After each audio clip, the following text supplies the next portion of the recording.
eu gosto sempre de trazer a provocação na base de perguntas, né? Então, a gente aqui tem a ideia nessa disciplina de humanidades, ciências sociais, a gente quer mais puxar as perguntas do que propriamente ter respostas prontas para tudo, né?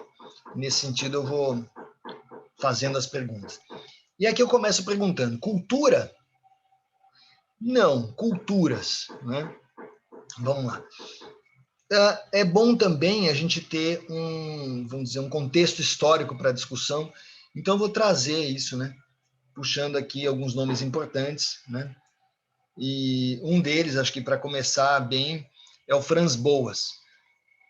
Franz Boas é um pesquisador que viveu na segunda metade do século XIX e também no século XX, né?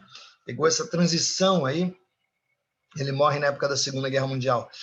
É um pesquisador judeu e alemão, né? O pensamento alemão fervilhava, tinha muitas pessoas, filósofos, sociólogos, estava surgindo antropologia, sociologia, né?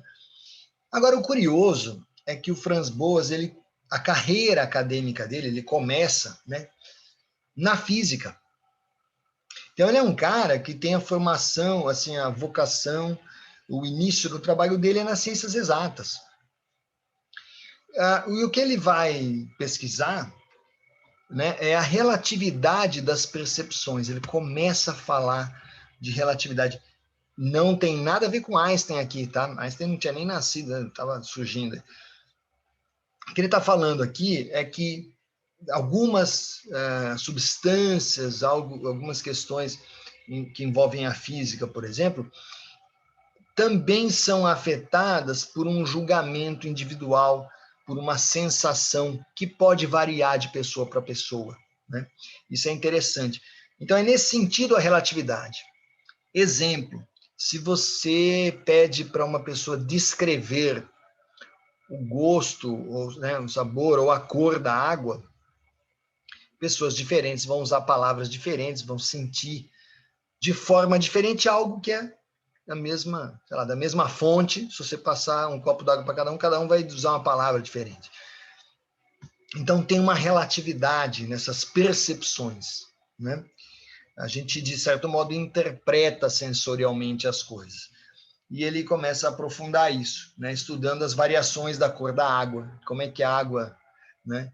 Aliás, isso tem tudo a ver com a atualidade, questões ambientais, né? De sustentabilidade, de poluição, onde a gente vê água de tudo que é tipo, né?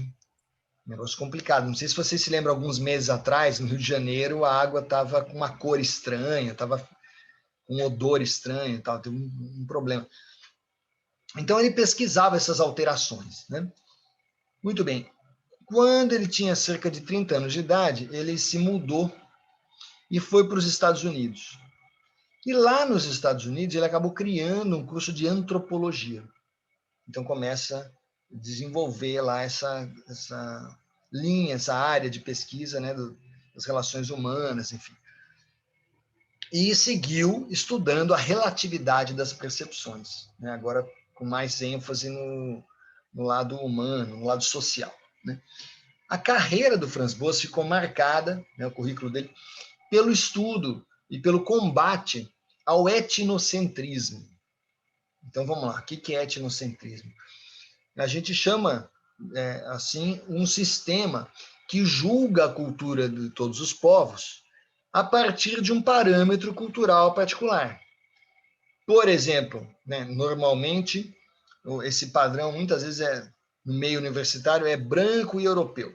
Então, branco de origem europeia, né? Todas as pessoas em geral, quando você conversa, muitas vezes falam, minha família, eu sou brasileiro, mas sou de família espanhola, família italiana, família, né?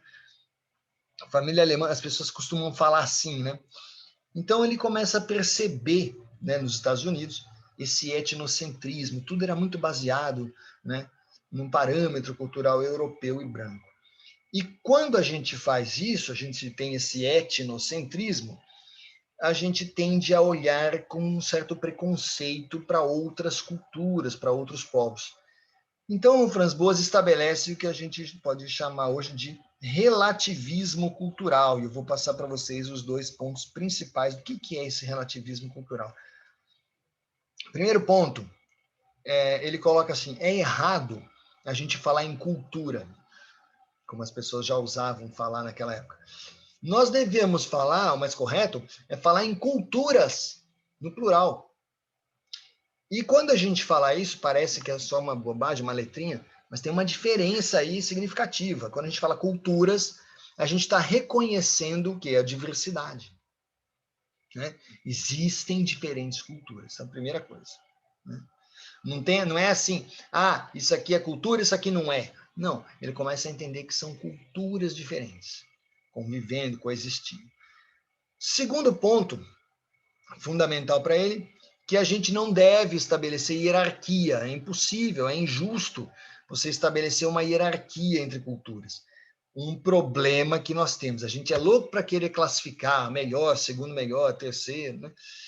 Então, ele acha que não dá para a gente fazer isso em cultura, porque a hierarquização, quando a gente estabelece uma classificação, a gente está tomando por base alguns critérios, alguns padrões. Esses padrões são de uma certa cultura. E essa cultura, não por coincidência, é a nossa. Então, a gente avalia segundo o nosso próprio padrão, claro. Né? E com isso, a classificação fica tendenciosa. Né? A gente está sendo injusto.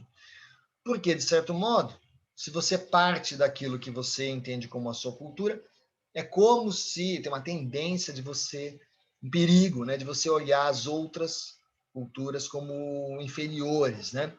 Vai dar uma tendência. E aí ele coloca, não vamos fazer isso. Quando a gente diz, esse é um povo que tem cultura, essas expressões que falam por aí, né, sem pensar muito, isso é relativo, né? Eu vou fazer uma primeira provocação aqui para vocês.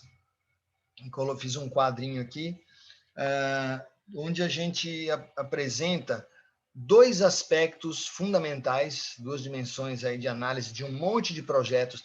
Na engenharia, por exemplo, você vai analisar ou fazer o desenvolvimento, muitas vezes levando em conta dois pontos, né? Muitos pontos, mas aqui tem duas dimensões. Um é a tecnologia, óbvio, né? Autoexplicativo. Então, desenvolvimento tecnológico é algo importante para a gente. Ok. Por um bom tempo, isso era disparado o que importava mais e o resto ficava bem para trás. Com o passar do tempo, né, que bom isso, a gente foi percebendo que tem uma outra dimensão que hoje está super falada, é super importante, né? Tem que falar mesmo, que é a sustentabilidade ambiental. Vocês devem ter escutado essas expressões, né? Então, o projeto é sustentável, né? O projeto de ocupação sustentável do solo, tal. Então, isso é muito importante.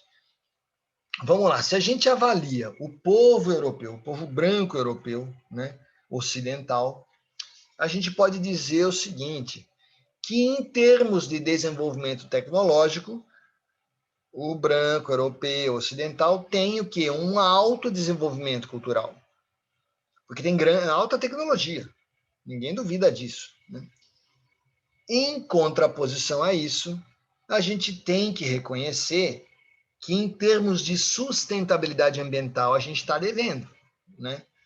Dá para dizer que nós somos não civilizados, porque veja a quantidade de problemas ambientais que toda hora vão para o jornal.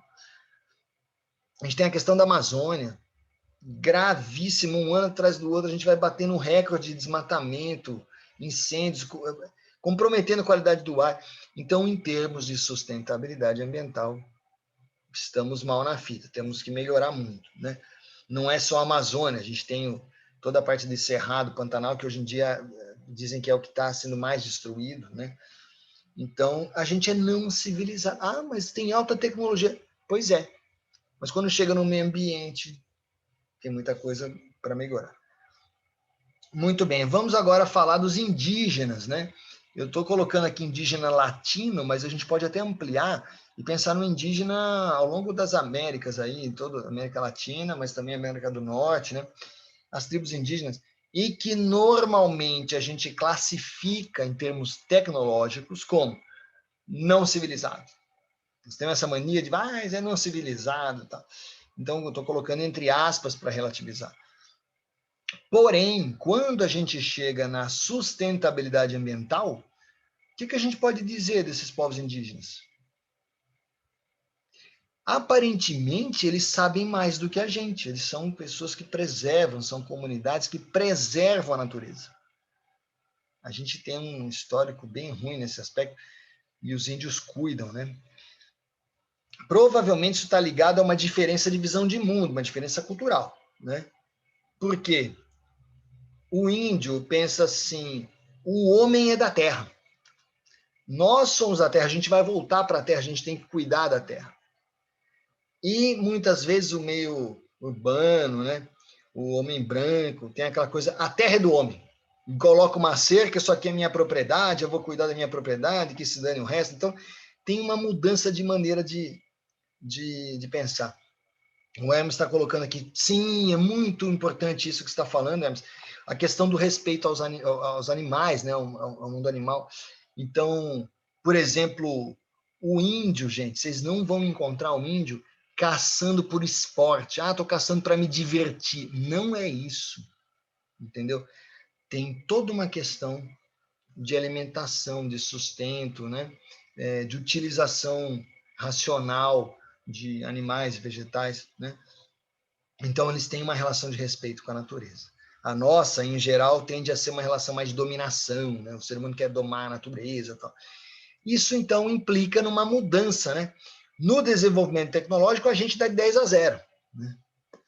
Ou, se a gente quiser dramatizar, coloca 7-1, né? Que todo mundo lembra aquele trauma, né? Então, é 7-1. Porém, na sustentabilidade ambiental, a gente toma 7-1, porque a gente teria que ter mais respeito e aprender mais com esses caras. Então, tudo isso está relacionado com as diferenças culturais. Portanto, não dá para dizer quem é melhor, quem é pior. Em alguns aspectos é aqui, em outros é ali, cada um tem seus problemas, né? A forma como a gente julga uma cultura, ela depende muito de um seguinte ponto, né? Quase intuitivo. A gente está avaliando de dentro ou de fora? Então, quando você julga uma cultura, se você faz parte daquilo, se você se identifica, você está julgando de dentro. Se é algo diferente, que às vezes parece pitoresco, nossa, que coisa diferente, coisa maluca, é que você está olhando de fora. Então, lembra do Franz Boas falando da relatividade dos conceitos, né, da percepção da água? Aqui também tem uma relatividade que significa da onde eu estou olhando, me parece isso. O outro olha de outro lugar e vê outra coisa. Vamos tentar fazer uma brincadeira aqui, uma pesquisa rápida, informal, na turma aqui. Eu quero saber o seguinte, quem é joseense aqui? Nós temos joseenses aqui presentes? Quando eu me mudei para São José, eu achei essa palavra tão louca, tão diferente, que eu falei, eu vou ficar... Eu repetia todo dia, joseense, que coisa joseense.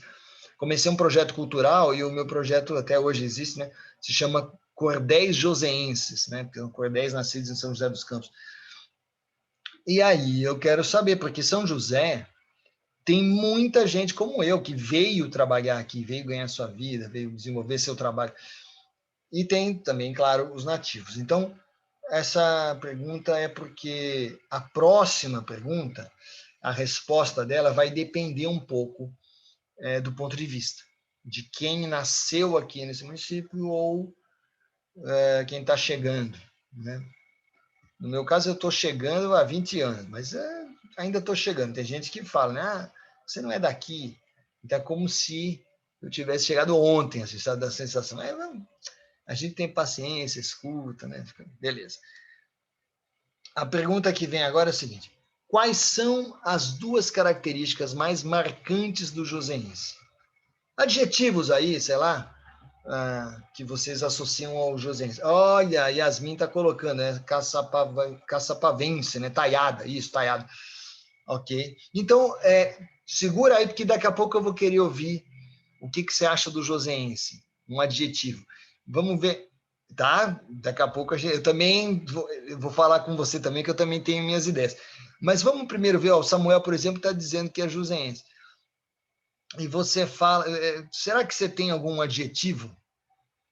A Sofia está dizendo que quando se mudou para cá, achou o pessoal bem simpático. Beleza. Simpático, Samuel, não sei. Então, Samuel, mas você que eu queria ouvir, porque seria legal a gente ter um olhar também de dentro, né? Do joseense falando de si mesmo. Como é que você se classificaria? Não assim em termos individuais, pessoal, mas assim, sei lá, o conjunto de joseenses. Será que tem algum adjetivo assim que vocês... Não tem certo e errado, é só para saber mesmo. Porque eu não posso... olha lá, Hermes. Ser joseense é ser simples e, ao mesmo tempo, ter um olhar promissor. Eu falo isso porque eu nasci e estou crescendo aqui. Olhar promissor, talvez você está se referindo a um olhar para o futuro, né? Aquele olhar de quem vai conquistar, de quem vai desenvolver coisas.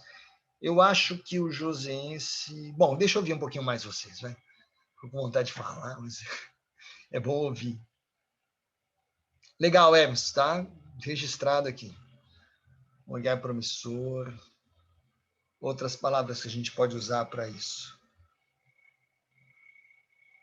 O joseense tem um certo empreendedorismo nato, não tem? Uma coisa assim de eu vou fazer acontecer e tal. Professor, Fala.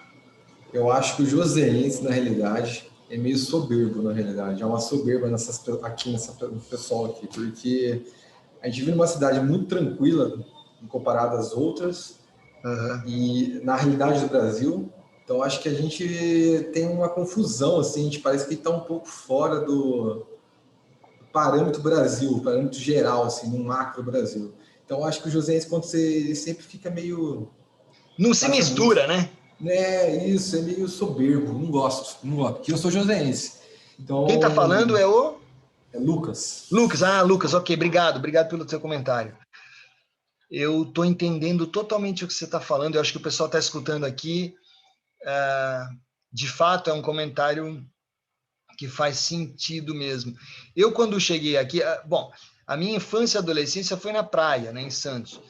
O pessoal de praia, em geral, é um pessoal mais tranquilão, meio despreocupado, anda com qualquer roupa, não tá... Aliás, eu estou aqui, ó, Santos Futebol Clube. Bom, então, a gente é mais tranquilão. Quando eu cheguei, eu vi em São José, eu comecei a perceber, sabe, me deu uma certa sensação de... Eu fiquei um pouco intimidado no primeiro momento, sabe? Falei, caramba, aqui eu tenho, sei lá, vou me arrumar direitinho, sabe? Fiquei meio encanado. Hoje em dia eu já estou super à vontade, tá? Mas eu tive um pouco essa sensação, vou falar agora, de um certo orgulho, Josense. O Josense falava muito com orgulho. Eu já estava morando aqui há uns 10 anos, uma vez eu tive um debate sério, acadêmico, né? E aí comecei a discordar de um sujeito, e o cara pegou e relativizou a minha opinião. Ele falou, mas você está chegando agora, você não é joseense. Como se eu fosse um cidadão de segunda categoria, sabe? Eu fiquei quieto, falei, não vale a pena, né, a gente entrar, não vamos entrar nessas, né? Mas tem no ar um pouco esse negócio do orgulho, né? A Lara está escrevendo, o que eu mais reparei de diferente do lugar onde eu moro é que todos são bem assertivos, é aquilo mesmo, né? E o sotaque. Lara, o que é, de onde você está falando? Né? Quando você fala lugar de onde eu moro, para eu me lembrar, da onde mesmo? Tá bom. Mas aí, de fato, é quase outro planeta, né? Da Bahia. Você vem parar em São José, você fala, putz, né? Olha, eu entendo você. Em vários aspectos, eu acho que eu me sinto mais próximo da Bahia, assim, do que dos joseenses, às vezes, sabe? Em algumas conversas. Tá? É muita diferença, né? Então, o povo baiano também é esse povo mais tranquilão, afetivo. Tá? O joseense tem muito essa coisa do orgulho, do eu me basto, eu sou bom, né? E isso não é ruim, eu não estou julgando, não, eu estou só colocando as percepções, né? As diferenças de percepção. Então, a gente que olha de longe, mas o Lucas foi bem preciso, ele falou de um jeito que acho que todo mundo, de alguma forma, se identificou. Né? Agradeço a colaboração de vocês. Então, veja, dependendo do que a gente traz como cultura, como história nossa de vida, o nosso olhar é diferente. Né? Então, talvez os adjetivos, as palavras que a gente usa sejam diferentes. Era isso que eu queria mostrar. Muito bem. Mas, fico super feliz de... É tão bom, né, a gente ter contato com pessoas de outros lugares. Então, que legal. Temos uma baiana aqui, sei lá, o coração musical do Brasil, né? É a Bahia. Bahia e Minas. Minas também tem muito... E São José, de certo modo, tem um parentesco aí com Minas. Tem um lado meio caipira que as pessoas, às vezes, aqui não falam muito, né? Mas tem também presente. Bom, vamos lá. Se a gente retoma o estudo do Franz Boas, ele teve 2 alunas que foram pesquisadoras muito importantes, né? Uma delas é a Margaret Mead, que vocês vão encontrar, inclusive, livros dela na internet, vocês acham? Ela estudou o que a gente chama hoje de padrões culturais. O que são padrões culturais? São comportamentos, né, e práticas regulares, costumes, né, tradições, que produzem realidades específicas. Então, a gente é fruto do meio, né, fruto dessas práticas. Então, temos aí uma taiada, né? Então, lá em Caçapava tem certas maneiras de fazer, maneiras de ser, e isso acaba, enfim, produzindo um jeito de vida. Os padrões culturais, onde você está imerso, você não escolhe, você de repente você nasceu, você já está naquela comunidade, né? Tendem a produzir indivíduos com tendências semelhantes. Então, sei lá, você se encontra pelo mundo, você está viajando. Eu viajei para um lugar distante, cheguei num lugar e encontrei um santista. Eu sou santista, encontrei o cara. E a gente sabe aquela sensação de ficar amigo no primeiro momento? Nossa, dá aquela mistura toda, a parte afetiva, saudade do lugar. E aí a gente se identifica, né? Tem certas coisas. Nossa, isso aqui me lembra tal coisa. A gente tem referências, né?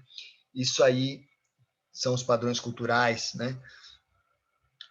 E outra coisa, tá junto disso, né? Os modos de vida, modos de fazer as coisas, né? Ok. Um exemplo que a gente pode trazer, eu estou pensando em termos globais, né? Mas eu vou falar um pouco dos americanos, norte-americanos, porque eles marcam isso, gostam de se posicionar assim, é o American Way, eles usam essa expressão há muito tempo, American Way of Life, o modo, sabe, estilo americano, modo americano de viver, né?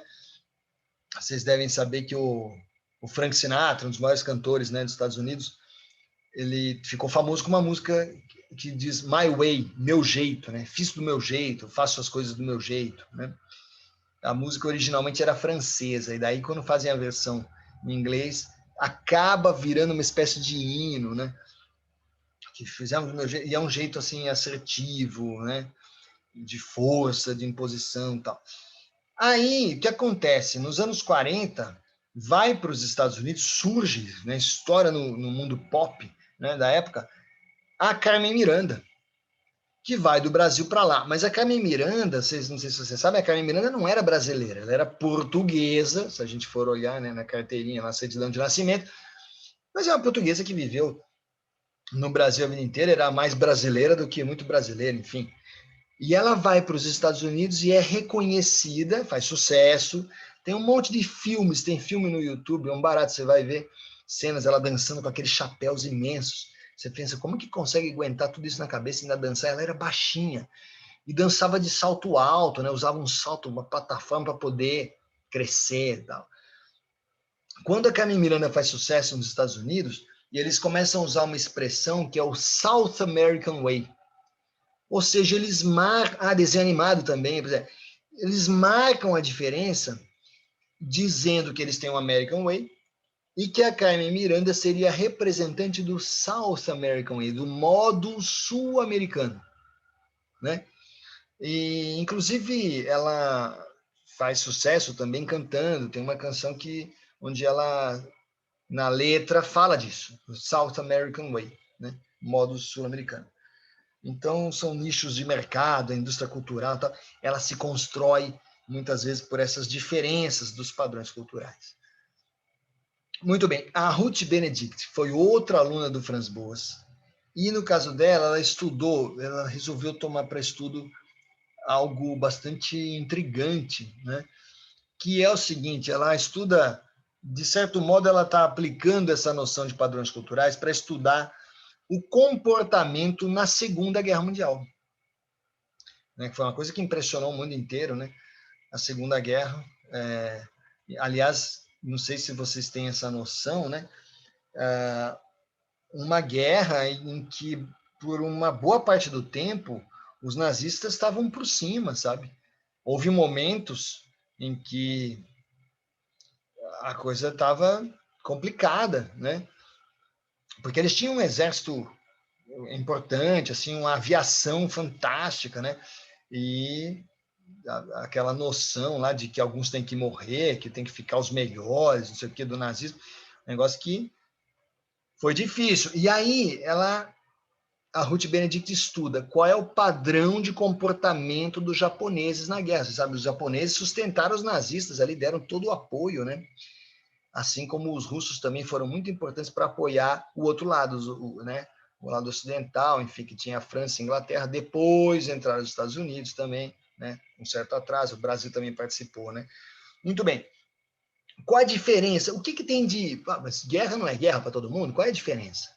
Não, aí a Ruth Benedict percebe o seguinte, olha só como é que o padrão cultural interfere até mesmo nisso. Se a gente para analisar, por isso que é legal parar e pensar, ela fala assim, na guerra, qual era, digamos, a arma principal, ou, sei lá, o recurso, o estilo dos japoneses, né? Na Segunda Guerra Mundial, os japoneses lançavam kamikazes. Vocês sabem o que são kamikazes? Kamikaze vamos dizer, são os pilotos suicidas, né? Pilotos suicidas, isso mesmo. Então, kamikaze. Então, eles formavam mesmo esses pilotos e já davam a missão. O cara sabia que na hora que ele tivesse pronto, ele ia fazer o voo da morte. Ele ia, né? Como eles fizeram muito isso, eram aviões onde eles enchiam de bombas, explosivos, tal, e aí o piloto ia sabendo que não ia voltar. Pensa que forte, meu, que pesado isso. O cara já entrava no avião para se matar, para ele explodir tudo junto, né? É um padrão cultural. O que está embutido aí? Hierarquia, ordem, foco, né? Total consciência, organização, um respeito aí às ordens, né? Disciplina total. Então, o japonês ia lá, os kamikazes, né? E isso, então, é um jeito de fazer a guerra, que está relacionado, faz a gente perceber certos padrões culturais, né? Muito bem. Agora eu pergunto para vocês, e o outro lado, né? Isso, vocês estou vendo aqui, né? O Hermes está colocando, eles iam só com combustível de ida, exatamente. Não dá nem para o cara se arrepender. Vejam só, a certeza da coisa, como era tão definido isso, então ia desse jeito. E aí, tá, e qual é a diferença dos americanos, por exemplo? Os aliados, vamos pensar os americanos, né? Quando a gente fala da Segunda Guerra Mundial, qual é a imagem, assim, o que vem de mais forte quando a gente pensa nos americanos, né? Pelo menos eu, quando falo disso, eu já penso nas bombas atômicas, né? Marcou para o mundo até hoje, né? Aquele é um marco histórico, né? Foram as bombas atômicas. Foi ali que começou essa corrida, né? Armamentista, louca, que não, né? Enfim, foi um problema, ainda é algo bem delicado. Inclusive os japoneses, até hoje, a cultura deles foi fortemente atingida. Não é só atingir a pessoa, que machucou gente, matou gente pra caramba, né? Mas tem ecos, tem efeitos até na cabeça, na psicologia, né? Os japoneses ficaram com esse ônus, né, de ter que ter recebido esse bombardeio. E a pergunta que se coloca é: precisava de 2 bombas atômicas? Veja, na fase final da guerra, né, houve todo o investimento tecnológico, científico dos americanos para fazer o projeto Manhattan, para desenvolver a bomba. E aí lançaram a bomba atômica. Lançaram num centro urbano, num lugar que tinha muita gente. A maioria das pessoas atingidas, mas a grande maioria, não tinha nada a ver com guerra. A dona de casa, a criança, o menino está jogando bola, enfim, uma série. Tem aquela foto da menina correndo, sabe? Da moça correndo nua. Então, assim, foi uma bomba que foi... demonstra um padrão cultural também, não é isso? Demonstra que chegamos para arrebentar tudo, que se dane os outros. Ó, pá, arrebenta tudo. Escala grande. Né? Eles têm para cada kamikaze, a gente vai pegar uma bomba que equivale a, sei lá, 10 mil kamikazes. Né? Então, pois é uma questão super complexa essa. Né? Então, a bomba atômica. E a questão que se coloca, e alguns historiadores hoje colocam, passados alguns dias, poucos dias, uma segunda bomba. Então, fica no ar. Tem pessoas que questionam isso. Mas será? Mas precisava da segunda bomba? Então, são coisas, né? Não tem uma resposta certa e errada aqui, são reflexões que a gente fica, né, pensando. Mostram o padrão cultural, a diferença. Né? Chegou para acabar mesmo. Né? E, ok, veja, em vários aspectos, em várias circunstâncias, a gente percebe as diferenças culturais. Agora vamos para um setor, uma área aí de atuação mais interessante da gente discutir, não vamos ficar falando de guerra aqui, né? Mas, assim, tanto a Margaret Mead como a Ruth Benedict foram importantes para o movimento feminista. Porque elas começam a perceber que essa questão dos padrões culturais se manifesta em tudo, no dia a dia, né? E elas chamam a atenção para o conceito de dona de casa. Dona de casa, ou housewife, né? Dona de casa, esposa da casa, pô, sacanagem. Então, dona de casa, elas falam assim, gente, isso é uma construção cultural, né? Isso é hábito, mas não é que isso seja biológico, que a mulher nasceu destinada obrigatoriamente a ser bonzinha, aprender a cozinhar, ter filho e ficar em casa cuidando do filho. Não, peraí, né? Isso aí é construção cultural. Não é natural. A natureza não obriga que seja assim. Né? Então, as duas começam a questionar esses costumes, né, esses dogmas, e elas, com isso, atuam no que a gente chama hoje de desnaturalização. Tá? Então, a ideia, né, pode ser aplicada a uma série de questões, fique atento, tenha olhar crítico para certas coisas que a gente naturaliza, a gente entende como se fosse natural, mas que não são naturais, né? Então você vê você lê no jornal, saber que tem pessoas morrendo de fome, sabe? E você não pode achar isso natural, não é natural. Tem algum problema, tem alguma coisa errada. O que nós estamos fazendo? Que não estamos cuidando uns dos outros, né? É a mesma coisa os problemas ambientais. Então, não, mas é assim mesmo, destrói mesmo o meio ambiente. Que isso? A gente não pode achar normal. Tem uma frase que o Milton Nascimento não coloca numa canção, eu não sei se foi o Fernando Brant que compôs, ele fala assim, eu não posso aceitar sossegado qualquer sacanagem ser coisa normal. Então é para a gente avaliar, muitas vezes na vida da gente, no dia a dia, liga o jornal, né, a TV, você está vendo coisas, mas isso não é normal, gente, né? A gente não é obrigado a aceitar essas coisas. Então, desnaturalização. É a gente criticar. Para o Franz Boas, né, a Ruth Benedict e a Margaret Mead, a cultura, essa ideia é muito interessante, elas colocam assim, a cultura pode ser vista como uma lente.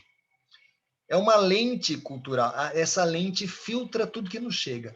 Então, cada notícia que você lê, você vai filtrar com a sua lente. A lente é o quê? É tudo que você aprendeu, os costumes que você tem, o que a família te mostrou, te ensinou. Você acaba tendo uma tendência de interpretar o mundo segundo essa lente. E você pode, isso é processo, você pode ir retrabalhando isso em você. Né? mas a gente sempre tem um olhar, não tem como a gente se livrar disso, um olhar que vai filtrar coisas. Então, você entra num ambiente, você... Que nem aquela pergunta que eu fiz do Joseense, né? Se você é daqui ou não é daqui, muda. Se você entra num determinado ambiente, você pode... você vai filtrar aquilo, então vai chamar atenção coisas diferentes. Eu fui visitar um cara que é um amigo meu, uma pessoa querida mesmo, que mora em Urbanova. O pior é que aconteceu 2 vezes, com dois conhecidos meus, né? Eu fui conhecer o cara, e eu sou, assim, uma pessoa simples, moro num lugar, assim, bem aqui no centro, tranquilão e tal. Aí eu fui no condomínio lá, conheci a casa me chamou lá para tomar um vinho e tal. Rapaz, eu cheguei e o meu queixo caiu. Sabe quando que eu não sabia? Eu fiquei tão sem graça, assim, intimidado pra caramba. Eu falei, nossa, que mansão absurda, né? Eu fiquei impressionado. Mas assim, como é que fala? Como se fosse... As pessoas falam, eu sou caipira, é isso mesmo, eu fico de boca aberta, eu não tô nem aí. Eu não disfarcei. Então, a lente, né? Para mim, eu falava, mas esse pé direito é altíssimo, né? Eu comecei a ver e é a minha lente, né? Eu não estava acostumado com aquilo, então eu fiquei muito impressionado. Para outras pessoas, vai entrar, vai achar normal. Casa com escada, para mim ter escada, nossa, tem até escada, sabe? Coisa. É a lente, né? Então, cada um de nós, né, ao longo da vida, vai formando a sua lente. Né? E como é que a gente transmite essa cultura que é como um filtro, uma lente com a qual a gente vê o mundo, a gente interpreta o mundo? A gente transmite falando, né? Você fala, nossa, você faz... Enfim, você descreve as coisas, você escolhe as palavras que você vai usar. Então, você transmite cultura através da linguagem, certo? Você vai fazer um relatório. A maneira como você escreve o relatório, os comentários que vocês fazem no ambiente virtual, no AVE, que depois eu vou ler, já falam de vocês. Não só o conteúdo, mas a maneira como você escreveu. Entendeu? É através da linguagem que você transmite a cultura. E a linguagem, ela é ferramenta, ela é recurso, mas também é uma criação cultural. A linguagem ela é inventada pela gente todos os dias, né? Conforme o ambiente onde a gente está. Um exemplo clássico, né? A palavra saudade. A palavra saudade ela tem destaque na língua portuguesa. A gente fala saudade no Brasil, estou morrendo de saudade. Ai, que saudade do você, né? Tem a música. Fala de saudade. Isso vem de Portugal, né? Essa noção de saudade.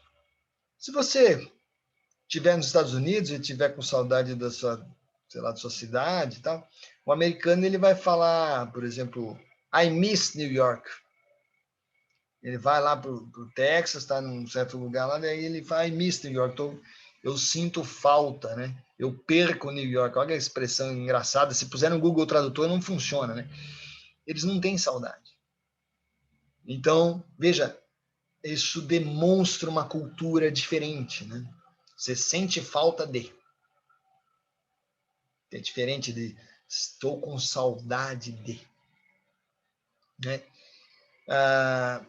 Eu acho que eu não sinto muita falta da aula presencial. Eu estou com saudade. Sabe que são maneiras? Tem diferença, né? Ok, então a palavra tem poder. O pessoal fala, nossa, a palavra tem poder. Tem mesmo, né? A maneira como a gente se expressa. Muitas vezes você quer concordar com a pessoa, mas você fala de um jeito, a pessoa já vai para a briga, acha que você não se expressou bem, que falta de respeito. Tem que ter uma certa paciência, tolerância, né? Beleza. Então, a cultura se transmite através da linguagem, que é uma construção cultural. Nos anos 60, antropólogos como David Schneider, Clifford Geertz e o Marshall Sahlins começam a enfatizar que a cultura é dinâmica. Todo mundo aqui já fez aula de física, né? Vocês sabem o que é dinâmico. É aquilo que não está estático, é aquilo que está em movimento, né? Então, eles afirmam que a cultura, de fato, né, está sujeita a mudanças o tempo todo. Então, a cultura não pode ser vista só como a quantidade de produtos, o tipo de produtos que as pessoas fazem, as ações. A cultura também está no pensamento, na maneira como a gente pensa, como a gente encara as coisas e que a gente traduz através da linguagem, das palavras.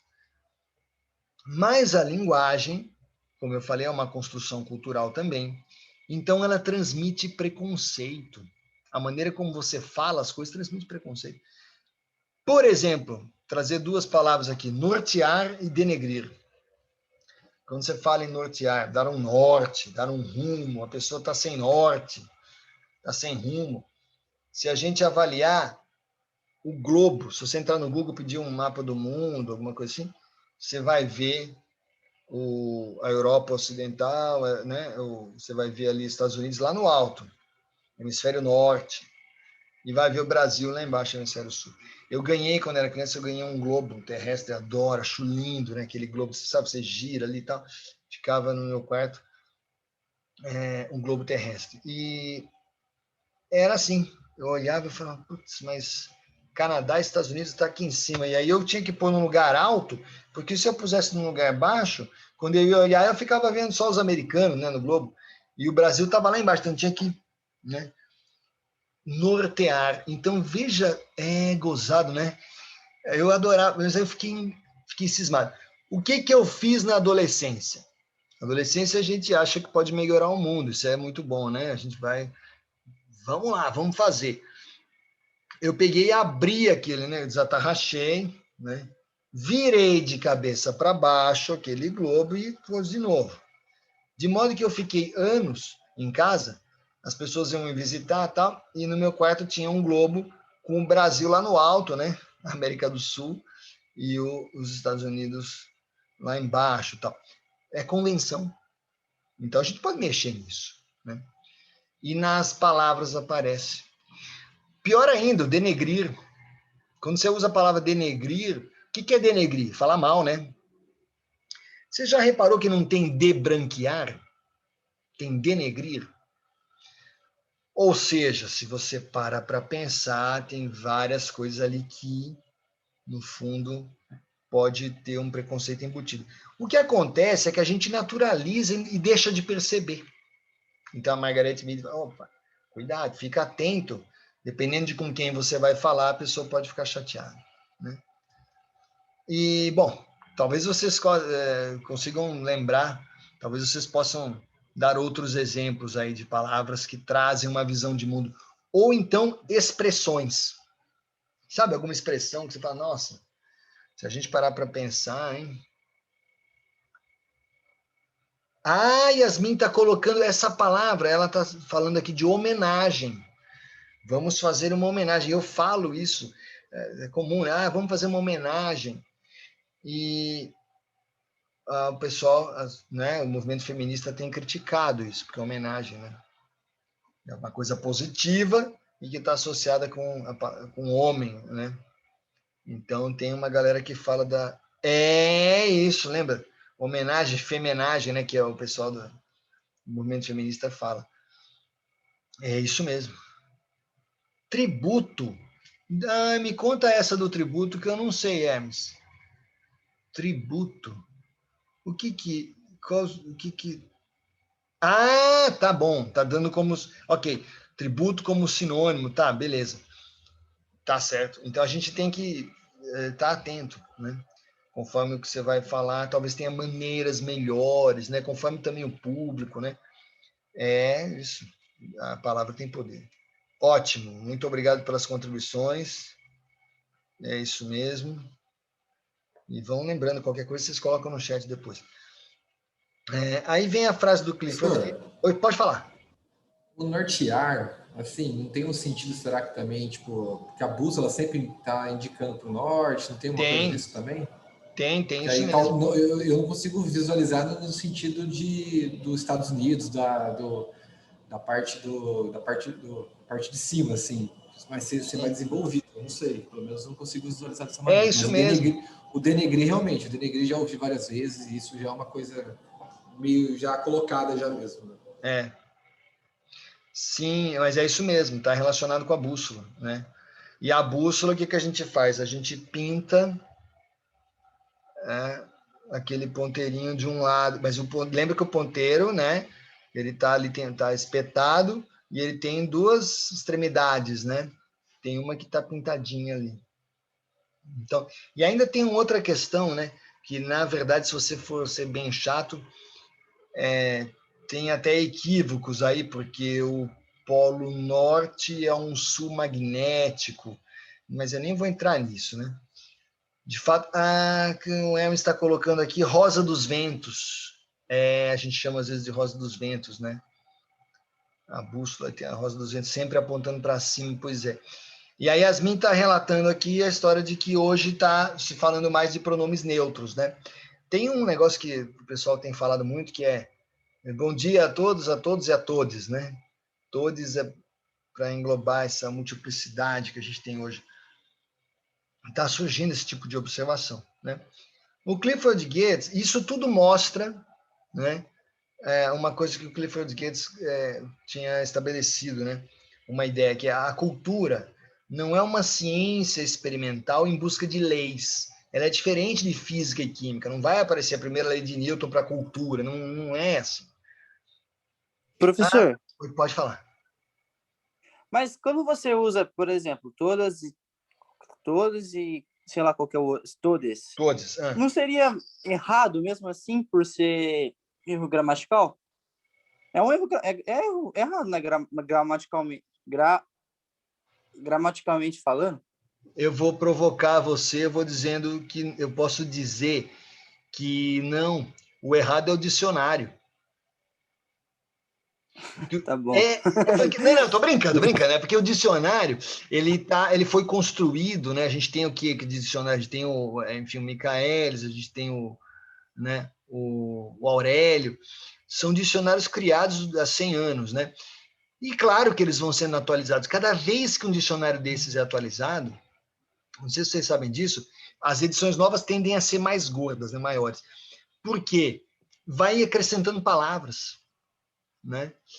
Então, por exemplo, se você procurar transgênero num dicionário de 1980, não vai ter essa palavra. E se você pegar na versão mais nova, vai ter. O que isso quer dizer? Que a cultura é algo que é processo, que as novidades estão... Mas assim, Tá. eu entendo que inclui, mas tipo assim, é igual na época da presidente Dilma, lembra? Presidente? Uhum. É a Sei. mesma coisa de ter que mudar a estudante a estudanta, não existe. Porque o pronome, já é um pronome, eu acho que, sei lá, não sei, eu acho que fica até feio isso falando assim, Não, soando.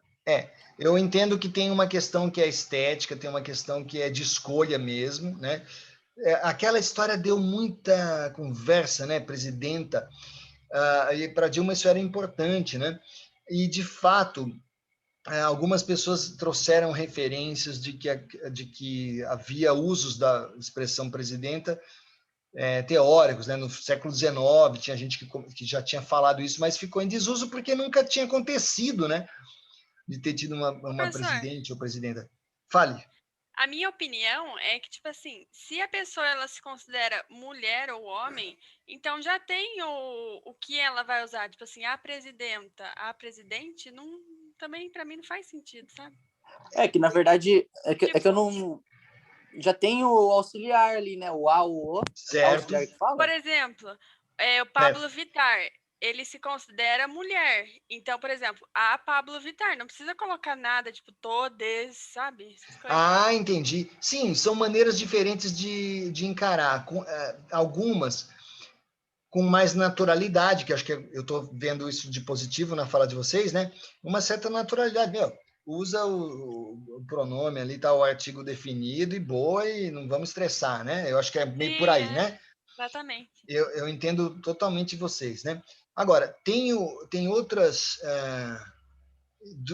olhando, tentando, assim, exercitar a empatia, é difícil, né? Por exemplo, eu não consigo me colocar na situação de uma pessoa que tem uma condição diferente, uma escolha diferente da minha, mas eu posso me esforçar para compreender, para aceitar. Tem um conhecido, inclusive um professor, né, universitário e tal, que eu conheci, aí é uma história meio engraçada, peculiar, eu conheci esse cara numa oficina, que eu fiz num curso livre, e barbudo e tal.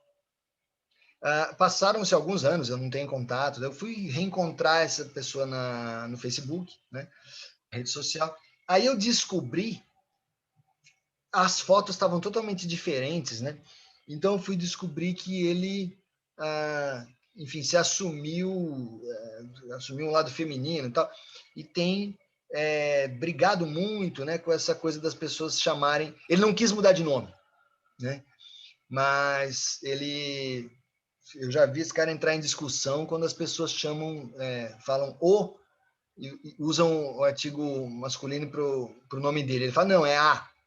O nome é o mesmo. Então, é isso que você falou, né? O Pablo Vittar, a Pablo Vittar. Sim. Em alguns casos... Mas não seria também meio que...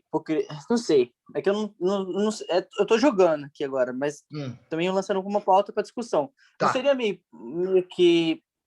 Não hipocrisia que fala, mas meio ignorância dele brigar com as pessoas também porque não ter colocado o A. Porque automaticamente, para mim, pelo menos, tal pessoa chama Felipe. Uhum. Eu, automaticamente, na mente das pessoas, você já vai colocar o quê? O Felipe, certo? O Felipe, Sim. Só que, às vezes, daí ir lá e brigar com a pessoa porque falou tipo, não, Sim. seria... Eu entendo...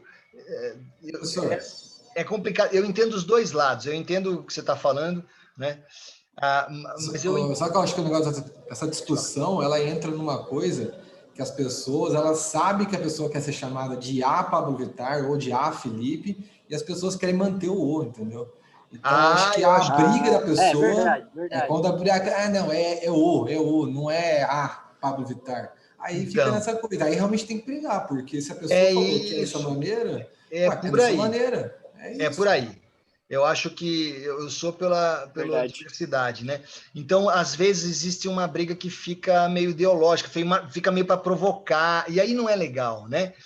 Então, eu entendo que tem pessoas que marcam a posição, que é justamente, não, peraí, me respeite como eu sou. Então, é simbólico para essa pessoa. Professor, fale. Eu tava percebendo aqui tava entrando em questão de pronome neutro, essas coisas, né? E, assim, tipo, se não for grosso, minha opinião, mas eu entendo que, tipo, a língua portuguesa, ela sempre passa por evolução. Isso é comum, desde o início qualquer língua, né? Exato, qualquer língua passa por evolução. Mas você não concorda comigo que isso é uma evolução obrigatória que está acontecendo? Que você está sendo, tipo...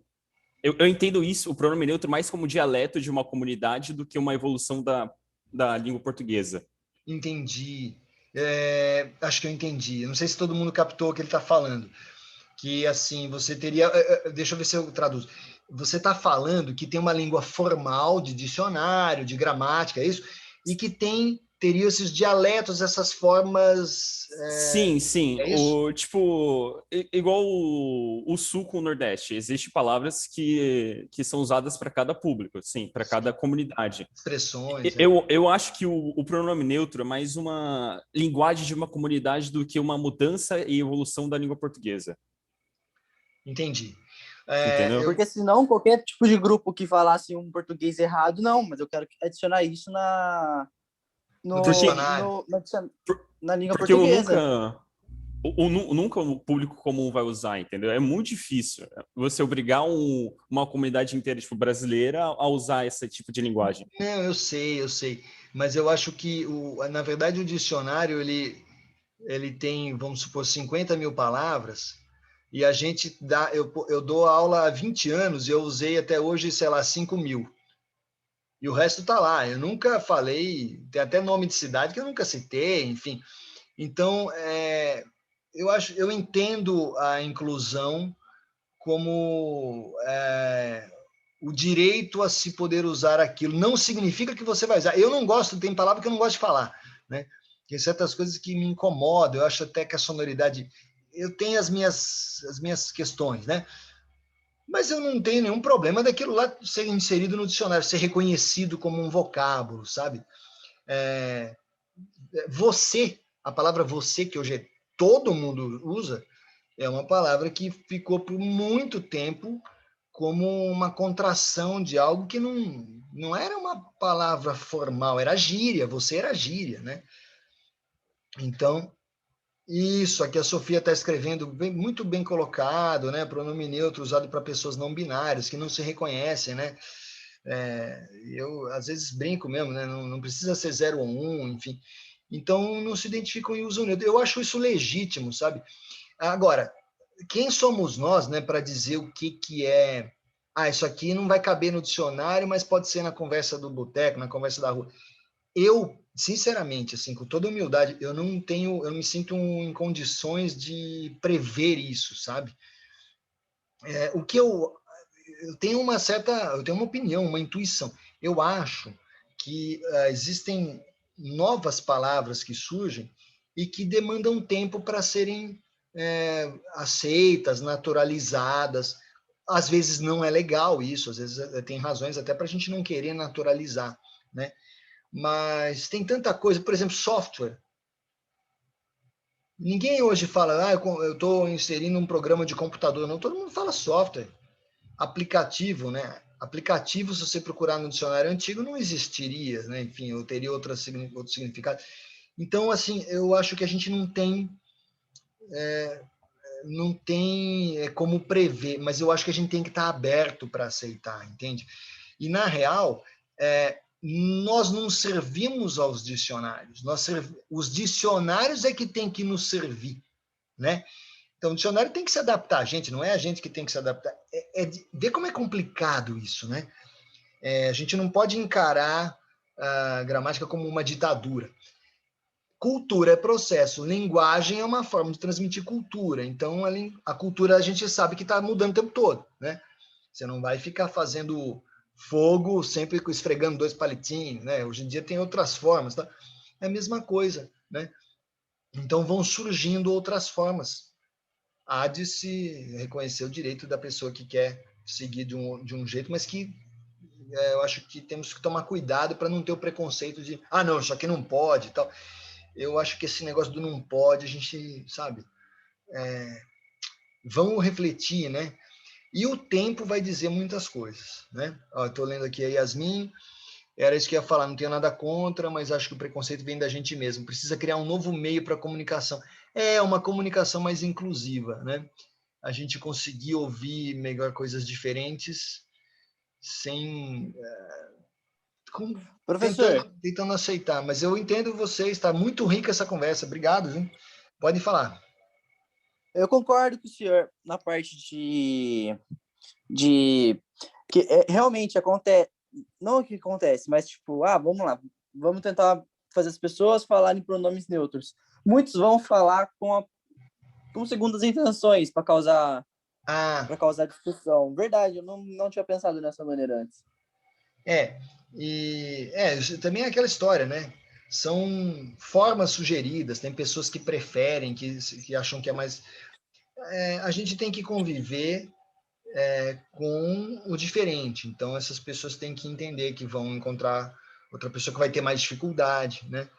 Eu acho que o grande lance é a gente não brigar, é a gente tentar conversar para se entender, né? O que me preocupa é, às vezes, situações em que as pessoas levam muito, sabe, a ferro e fogo, sabe o que o pessoal fala, né? Então já entra... Sim. Isso é um problema que todos nós né, temos que estar atentos para não... Veja, imagina você vai se formar, você vai trabalhar numa empresa, enfim. Cara, provavelmente você vai... E as empresas são grandes, são departamentos. Vai acontecer de você interagir com uma pessoa que, de repente, sei lá, não binária, ela se identifica de uma forma que para você é um pouco diferente. Então, é a gente, assim, treinar a convivência. Tipo, fica de boas. Não... Se a gente começa a estressar, sabe? Não, isso eu não aceito. Eu acho que isso pode prejudicar a gente, sabe? Eu estou pensando... A convivência harmônica, todo mundo sai ganhando. É a maneira como eu vejo, né? Então, a gente...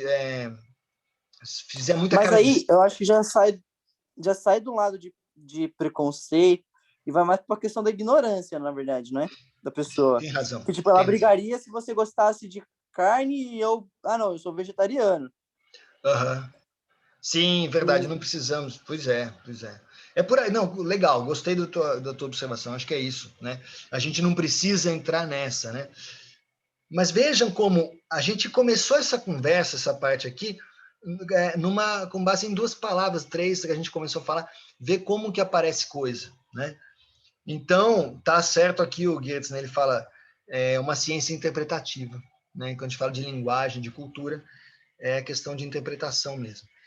E aí tem puxando isso que vocês estão colocando de alterações, né, de mudanças, tem um outro aspecto que é o seguinte: se você fala com os seus pais, avós, o pessoal mais velho, tem uma tendência, às vezes você já deve ter escutado isso, uma coisa assim, no meu tempo é que era bom. Todo mundo já ouviu alguém mais velho falar isso, né?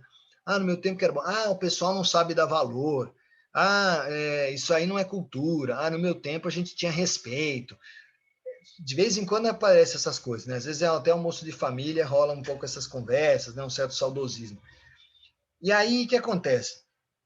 Muitas vezes isso acaba respingando no que a gente chama de... Tem uma expressão que se usa às vezes, fala de perda cultural, de aculturação. Isso é sujeito aculturado, ele já englobou toda a cultura estrangeira, faz a coisa assim, né? Mas espera um pouquinho, vamos lá. A minha ideia é relativizar isso. Por quê? Se a cultura não é somente os objetos que você produz, isso aí não é cultura, isso aí é artesanato, isso aí é indústria, né? A cultura é mais do que isso, né? Então, a cultura tem a ver com processos mentais, com a maneira como você fala, né? Então, os processos mentais, os processos criativos, produtivos, até mesmo linha de montagem, podem mudar e mudam o tempo todo, né? Muda a forma de produção de um filme fino, de uma peça de automóvel, tudo vai mudando, sem comprometer a cultura. Já pensou se eu falo assim, implementar uma mudança lá no sistema na empresa, aí perdeu toda a cultura, antigamente que era bom.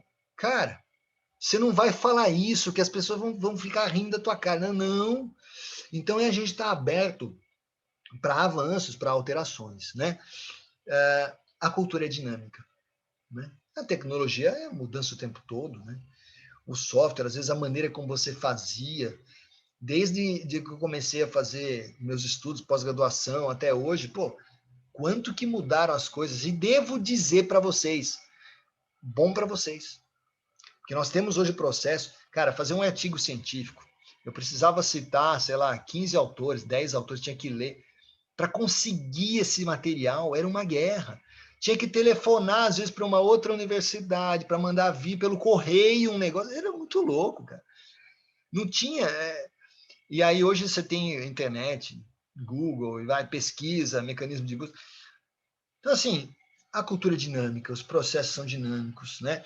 Então, para a gente falar que a aculturação, antigamente era mais puro, antigamente que era bom, eu questiono, eu acho que vamos estar abertos, né? Vou dar exemplo artístico. Criolo e Emicida, né? O Criolo e o Emicida, eles apropriaram-se do rap, eles fazem rap. Hoje em dia, os dois fazem samba também, andei ouvindo umas coisas legais que parecem samba e tal. Mas eles surgiram no mundo pop, assim, com rap, né? O rap não nasceu no Brasil. O rap nasceu nos Estados Unidos, né? Tem toda uma história, enfim, anos 70 e tal. Rhythm and Poetry, rap, né? Porém, no Brasil, se você for avaliar, o Guilherme está perguntando se eu toco um instrumento, eu sou formado em música, né? Eu toco algumas coisas, eu tenho um monte de percussão em casa, eu tenho um monte tem um conjunto de atabaques, tem um monte de pandeiro e tal, mas eu tenho um piano, aqui atrás de mim tem um piano, e já teve dia até de eu terminar a aula cantando, assim, mas quem sabe até o final do semestre a gente faz uma coisa diferente, assim, né? Tem bastante instrumento. Então, esses caras começaram a usar rap, mas eles são brasileiros. Não dá para você dizer que eles estão traindo o Brasil. Não, eles estão fazendo um rap brasileiro, né? A gente vai combinar uma hora, assim. Então, a gente não pode, assim, olhar com preconceito. Mas tá fazendo rap é coisa de americano. Você não escutou. E aí você vai ver, eles estão falando de cenas da realidade brasileira. Ok.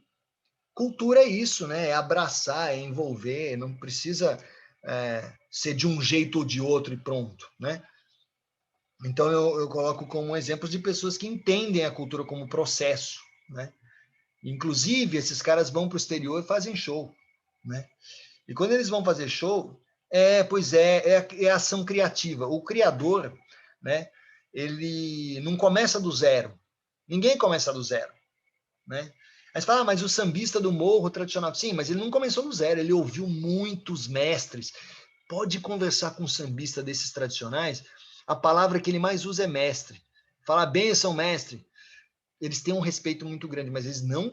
Quando eles falam isso, eles estão querendo dizer, não comecei do zero, tem um monte de gente que veio antes. Lembra o Newton, né? Leis de Newton. Eu enxerguei tão longe porque eu estava sobre os ombros de gigantes. Isso vale para a física, vale para o samba, né? Vale para a cultura. Então é criar, é adaptar, fazer o novo, mas não do zero, né? Ninguém está inventando a roda, né? Ok. Aí a gente chega no pensamento pós-colonial, né? Final do século XX, um movimento pós-colonialista que critica, é um pessoal de briga mesmo que começa a criticar até mesmo a academia. Eles falam assim, o cara está estudando o rap, está estudando o cordel, está estudando as manifestações folclóricas, mas é aquele professor de universidade que não quer conversar com o cara que está criando. Então, você está estudando um processo produtivo alternativo, deixa a pessoa falar. Não fique só dando a sua interpretação, né? Escute o outro. Então começa a surgir esse tipo de movimento. Porque senão a gente vem aqui na aula e fala e fica dá a impressão que está tratando os outros como estereótipo, né? A Índia é tudo assim, né? Caipira é tudo assim do mesmo jeito. Temos que tomar cuidado, né? Você conversou com o índio? Você gostaria? Será que ele gosta que você fale assim? Então é a gente ficar atento, né? E a partir disso surge uma expressão, isso aqui é polêmica na seta, que é o lugar de fala. Vocês já devem ter escutado isso, né? Sujeito não tem lugar de fala. Cala a boca, você não tem lugar de fala. Vocês já ouviram isso? Tem certos círculos onde está se falando muito isso. Eu entendo o lugar de fala. Entendo assim que a pessoa ela tem conhecimento de causa para falar aquilo. E de repente eu não sou daquela comunidade. Mas acho que a gente não pode ser radical, né? Porque nós podemos ter a empatia, a gente pode querer conhecer, querer entender. Então, de novo, a importância do diálogo, né? Muito bem. Agora um paradoxo, né? A questão de $1 milhão. Se toda a cultura é dinâmica, até o dicionário é dinâmico, as manifestações artísticas são dinâmicas, estão mudando. Então, a gente pega, dá uma aula, faz as notas de aula, escreve um texto, alguma coisa assim, publica, ou faz um livro. Daqui a 10 anos, o que aconteceu? Algumas coisas ficaram, outras coisas mudaram. Então, quando a gente escreve um relatório, o futuro vai ter outras coisas, né? E se a gente for radical nisso, a gente vai pensar assim, em última análise, tudo que a gente faz fica obsoleto. Tudo acaba sendo ultrapassado, né? É o dilema do professor, é o dilema do pesquisador, né? Isso é da nossa vida, mas também de todo engenheiro, viu? Você aprende um sistema e depois vai mudar. Então, o mais importante é que você entenda onde você quer chegar, esteja aberto para alterações no projeto, sabe? Isso é super importante. Esse paradoxo de que tudo é dinâmico, então não adianta você ficar só escrevendo e achar que já sabe, sempre tem o que aprender, né? Nietzsche já falava dessas coisas há mais de 100 anos, tá? Só para você saber. Não estou trazendo nenhuma novidade aqui. Mas é para puxar a reflexão, né? E eu, então, quero agradecer muito vocês por essa conversa riquíssima, né, que a gente teve hoje. Eu acho que foi a turma que mais discutiu sobre esse tema. Eu fiquei feliz, né, pontos de vista diferentes, muito legal esse exercício do diálogo, né? Eu vou colocar depois as notas de aula lá, né, e vocês podem olhar. E agora eu vou passar uma segunda parte mais curta, Só para comentar um texto também sobre esse tema, que é um texto que foi feito há 40 anos. Então, tem coisas que eu acho que são muito relevantes aqui, e eu também vou fazer uma certa provocação até para o autor. O escritor que fez esse texto é o Roberto da Mata. O texto original dele era uma pergunta. O título era assim: você tem cultura? E aí ele faz as provocações dele. Muito bem, eu vou aqui com vocês me arriscar a fazer uma leitura breve do texto dele, dizendo assim: todo mundo tem cultura. Então já comecei respondendo na lata. Né? Todo mundo tem cultura. No senso comum, o que é cultura? A gente usa essa palavra, muitas vezes, com sinônimo de sofisticação. Ah, o cara é sofisticado, é culto. Sabedoria, né? É um ser muito sábio, muito culto. A educação, quando a pessoa é muito educada. Até como sinônimo de inteligência. Você fala, ah, a pessoa tem cultura. Né? Mas só que tem que tomar cuidado, porque quando a gente fala assim, a gente está usando a palavra cultura para classificar as pessoas. E, às vezes, grupos sociais. E isso, então, corre um risco de virar uma discriminatória, uma forma discriminatória. Ah, tal pessoa tem mais cultura do que a outra, sabe essas coisas? Então, para a gente reavaliar. No sentido sociológico, a gente parar para pensar, o que é cultura? É o modo de vida da sociedade. É a maneira como funcionam as coisas, ali num país, numa sociedade, num grupo, ou até mesmo para uma pessoa, como ela enxerga o mundo. Lembra aquela coisa da lente? A cultura é um código através do qual as pessoas de um dado grupo pensam, classificam, estudam e modificam o mundo. É um jeito da gente olhar. Um grupo social, muitas vezes, a gente classifica um grupo social, caracteriza pelo código cultural desse grupo. Tem certos costumes que são típicos daquele grupo, são tradicionais, importantes ali. Uma frase do Roberto da Mata: tanto há cultura no carnaval como na procissão. São diferenças culturais, são manifestações diferentes, mas não é que uma tem cultura e outra não tem, não. São culturas, né, no plural, como a gente tinha comentado. Agora, o que é que gera as diferenças entre as sociedades? O que vai determinar isso? Por que uma se veste de um jeito num certo país, no outro país é de outro jeito? Por que as casas são construídas de um jeito diferente? É difícil, hein? É complicado. Tem várias questões, né? Um primeiro ponto é a geografia. Acredite se quiser, mas a geografia, o clima do lugar, o local onde aquilo está sendo construído, onde aquelas pessoas moram, elas precisam desenvolver certas formas culturais. Então, por exemplo, a gente no Brasil tem um costume de gastar muita água. A gente usa muita água, deixa a torneira aberta. Isso aí tem que mudar. Porque a gente não tem exata noção. A gente tem uma certa sensação de que não vai acabar nunca.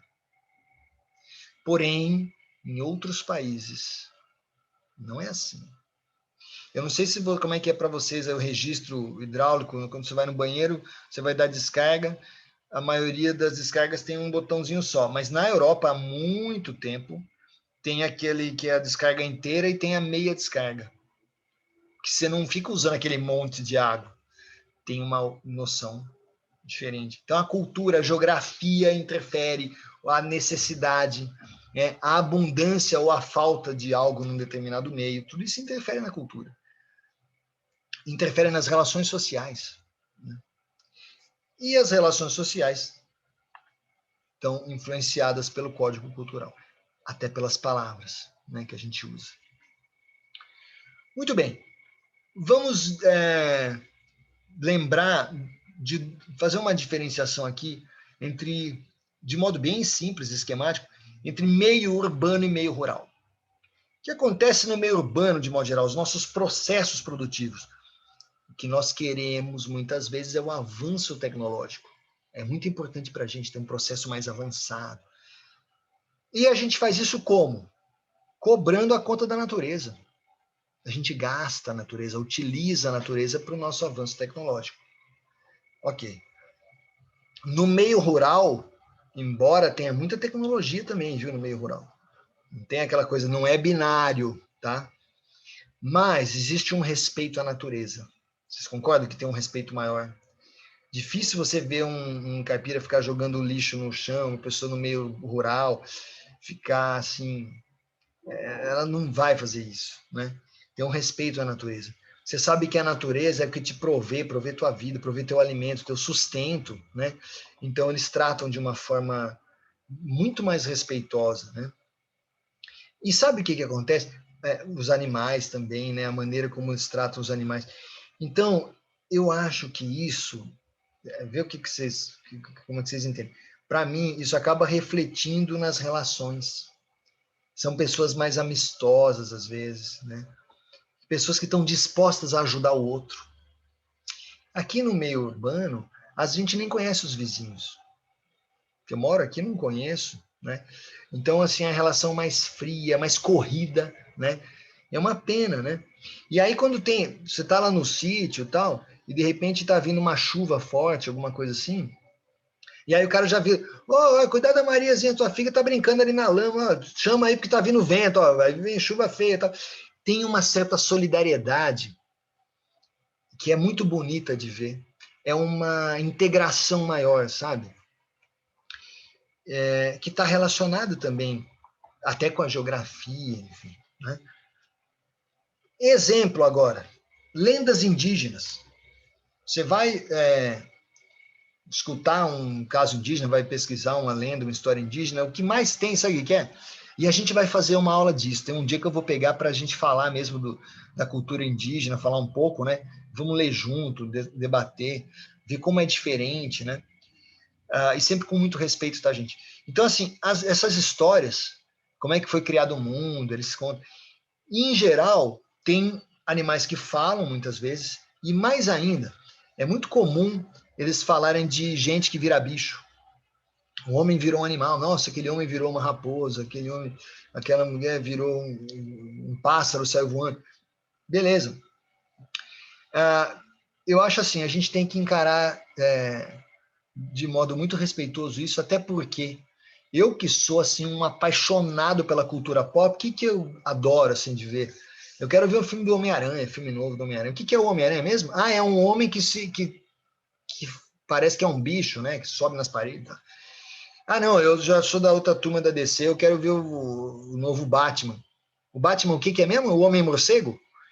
Opa, como é que eu vou desmerecer a cultura indígena, né? Fala a verdade. Então, isso é uma coisa muito humana, né? É a gente ter esse respeito. E outra coisa, nos filmes, para a gente ficar nessa coisa de série, filme, tem muito a presença das máquinas, né?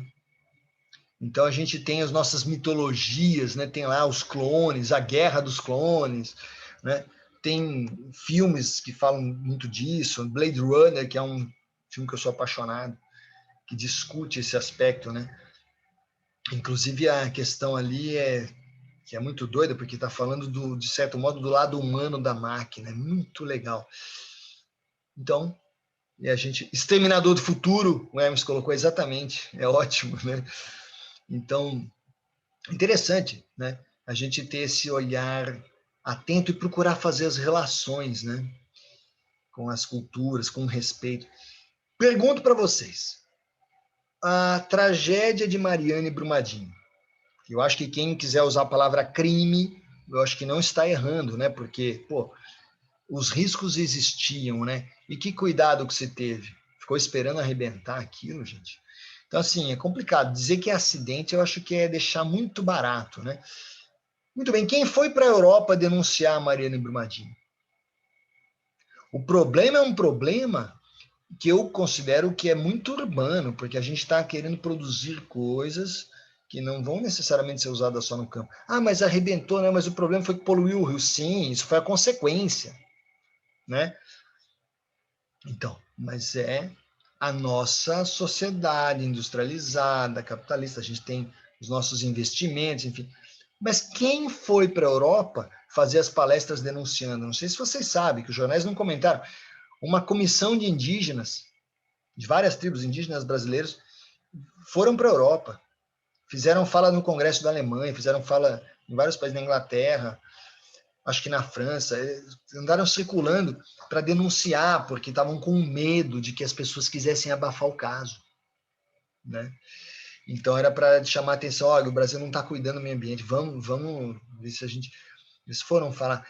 Mas assim, gente, olha só, não vamos cair naquela, mas é briga política. Não, calma aí, não é isso. Eu estou falando, o índio, ele não está afiliado a um partido político, não tem nada a ver, tá? Só que o índio, ele tem medo da gente estragar o mundo. Eles sabem que se morrer um rio, da onde que eles vão pescar? Então é uma preocupação com a sobrevivência humana. É solidariedade mesmo, sabe? É nesse aspecto. Então eles foram lá, né? É uma questão cultural. Para eles isso é muito mais importante, isso é prioridade, né? Então, segundo esse código cultural, isso é cultura, né, do respeito à natureza, nós é que somos bárbaros. A gente faz coisas, né? A gente não entende, segundo esse ponto de vista, a gente não entende a conexão entre o homem e o mundo. A gente precisa estar mais atento, né? E aí, para finalizar nossa conversa, falar um pouquinho do movimento decolonial, que é um movimento latino-americano, um pensamento latino-americano que diz assim, da escola da América Latina, que diz assim, a gente quer libertar a produção nossa, acadêmica mesmo, científica, do eurocentrismo. O que é isso? A gente não quer passar o resto da vida querendo copiar o que foi produzido na Europa, querendo copiar o que foi produzido nos Estados Unidos, né? O movimento decolonial, ele denuncia, assim, uma certa imposição de certos aspectos da cultura ocidental, né? Que isso a gente está aberto para ouvir, para conhecer, mas eles não podem querer mandar na gente, isso que eles se colocam, né? Então esse predomínio cultural, ele acaba sendo base para o imperialismo, né? A gente ficar sempre sendo funcionário dos outros, tá? Então eles falam, não, peraí, vamos com calma, né? E a proposta básica é, vamos horizontalizar a relação entre culturas. Então não tem superior nem inferior, é diferente. Porém, a gente merece respeito e vocês também. Então você vai para um país, você não precisa sair beijando ou fazendo continência para a bandeira dos outros. Não é por aí, porque isso daí, é a mesma coisa que você dizer que ainda é colônia dos outros, sabe? A gente vamos pensar para frente, né? Então eles criticam isso. Aí tem a frase do Damata, não adianta a gente ficar fabricando só automóveis como a gente fazia já nos anos 50. A gente agora tem que pensar na capacidade de enxergar caminhos para os pobres, os marginais, os oprimidos, pensar, eu estou aqui na linha, estou preparando o modelo do carro, mas para quem é isso? Então a gente começar a pensar, né? E no Brasil, nós temos a tendência de hierarquizar. A gente tem essa mania, não sei quem é melhor, o outro é pior. E a gente acaba menosprezando coisas nossas, né? Então, como exercício antropológico, acho que para todo mundo, né? O que eu acho que a gente tem que fazer é repensar o complexo de vira-lata. Essa expressão foi usada por Nelson Rodrigues, um escritor, cronista, dramaturgo, né? E ele dizia, a gente brasileiro tem complexo de vira-lata, a gente acha que é vira-lata, os outros é que são bons, né? Ele criticava isso. Então, nós não podemos aceitar tudo. E o Nelson Rodrigues, ele enfatizou muito isso em 1958, quando o Brasil foi campeão mundial de futebol pela primeira vez. E aí o título dele na manchete no jornal, o texto dele era assim, deixamos de ser vira-latas. Tipo, respeitem o Brasil, né? Em outros aspectos, a gente teve vivências assim, né? Não necessariamente no futebol.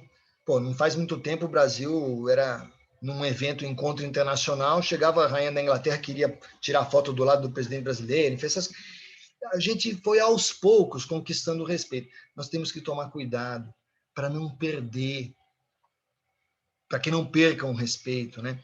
Então, eu acho que no momento que a gente está vivendo, que é um momento grave do Brasil, a gente tem que perguntar assim, quem já fez isso? Quem é que está fazendo? Já estamos perdendo.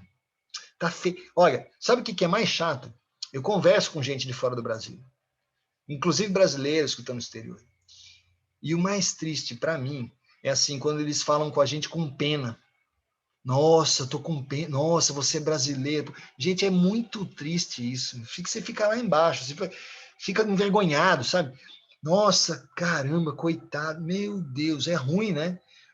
Então, pô, mas a gente tem tanta coisa boa, tanta gente boa aqui tentando trabalhar, né?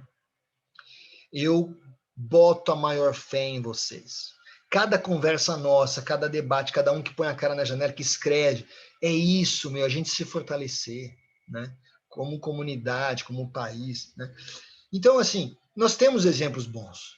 Eu acho que a gente tem que tentar lembrar dessas pessoas, desses caras. Na arquitetura, Oscar Niemeyer, sabe? Vários outros. Na publicidade, a gente tem gênios, gente que no mundo inteiro o Brasil ganha prêmio direto, né?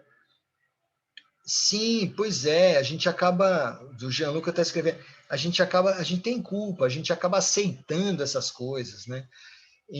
É assim, a gente naturaliza coisa que não é para naturalizar. Tá aí a Margaret Mead, há 100 anos ela falava isso, sabe? A gente não pode ser simplesmente dona de casa para os outros saírem para jogar bola, a gente fica em casa tomando conta. Não, não é assim, né? Então, né? Alguém. Olha só, eu não quero entrar em política, assim, eu só quero citar o seguinte: a Marielle Franco. Tem praça na Alemanha chamada Marielle Franco, tem praça na França chamada Marielle Franco, tem ruas em vários países chamada Marielle Franco. É uma pessoa que virou um símbolo de alguma forma. Eu acho que vamos pensar nisso, né? São nomes que as pessoas falam com muito respeito, sabe? Tô pensando fora do Brasil mesmo, né? Então, para a gente pensar, né? Então, quem que a gente pode citar? Vamos lá, falei do Niemeyer. Quem que a gente pode citar que engrandece o nome do Brasil no exterior? Os modernistas fizeram algo legal, valorizaram a criação brasileira. 1900, vai fazer 100 anos o ano que vem. Foram para o exterior. Anita Malfatti, né? A gente tem vários casos de artistas que fizeram exposições incríveis no exterior, né? Respeitados como artistas. Quem mais? Na música, que eu sou da música, né? Pô, na música Bossa Nova, Tom Jobim, pessoal no mundo inteiro, assim, terra do Tom Jobim, sabe?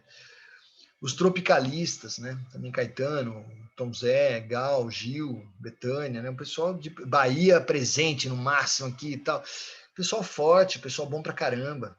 O mundo inteiro respeita, né? Um produtor americano, David Byrne, veio pesquisar a música brasileira, ele acabou conhecendo o Tom Zé e lançou discos no exterior, assim, o cara estava meio esquecido por aqui, né? Precisou vir alguém com olhar externo para mostrar, olha, esse cara merece respeito, sabe? Então, eu quero terminar essa conversa deixando aberto aqui para vocês o que a gente pode citar de gente que está fazendo uma diferença positiva a nosso favor, sabe? Que está carregando, enfim, a bandeira nesse sentido, né? Eu, quando era moleque, eu via o Ayrton Senna, né? Na Fórmula 1, no domingo, a gente ligava a TV, pode perguntar ao pai de vocês, né? Nossa, Ayrton Senna do Brasil. E o Senna, que estava num meio totalmente eurocêntrico, né? Aquelas escuderias italianas, Ferrari, aquela coisa toda, né? Inglaterra, né? O Senna levava a bandeira do Brasil no carro. Então ele, tipo, realmente ele não esqueceu, né? Isso é muito interessante. Mas eu acho que na engenharia tem gente também, sabe? Na aviação. Bom, vou falar um nome para vocês, Santos Dumont. Tá? Respeitado pra caramba. Sabe onde é que o pessoal não gosta muito do Santos Dumont? É nos Estados Unidos. Que eles odeiam ter que dar o braço a torcer, então eles ficam questionando. Eles falam, não, Santos Dumont, eles relativizam, tá? Mas é inveja, viu? Enfim, eu queria terminar com essa reflexão, tá? Tá aberto para conversa. Querem falar, comentar?